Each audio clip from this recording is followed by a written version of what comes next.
Hello friends, मेरा नाम है शाद एक्सपेरिमेंट यूट्यूब चैनल में आपका स्वागत है। आज हम बनाने वाले एक सिक्योरिटी अलार्म जो कि काफ़ी अच्छा है, काफ़ी यूज़फुल है। आप इसे कहीं भी फिक्स कर सकते हैं। ये 220 वाट से चलता है। किसी भी बोर्ड में लगा के आप कहीं भी इसे फिट कर सकते हैं। ये हमारी लेज़र लाइट है।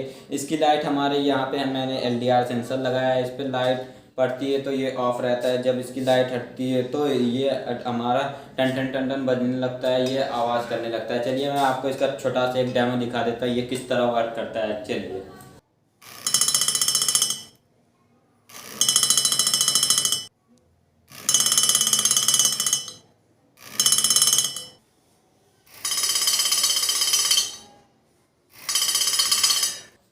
जैसा कि आप लोगों ने देख लिया होगा फ्रेंड्स, ये किस तरह वर्क करता है। चलिए वीडियो को स्टार्ट करते हैं। वीडियो को फुल वॉच कीजिएगा और वीडियो को स्किप मत कीजिए। वीडियो काफ़ी अच्छी है, काफ़ी यूज़फुल होगी आपके लिए। और वीडियो पसंद आए तो वीडियो को लाइक कर दीजिएगा। अगर आप मेरे चैनल पर नया चैनल को सब्सक्राइब कर दीजिएगा, बेल आइकन को प्रेस कर दीजिएगा। वीडियो पसंद आए तो वीडियो को लाइक कर दीजिए। चलिए वीडियो को स्टार्ट करते हैं।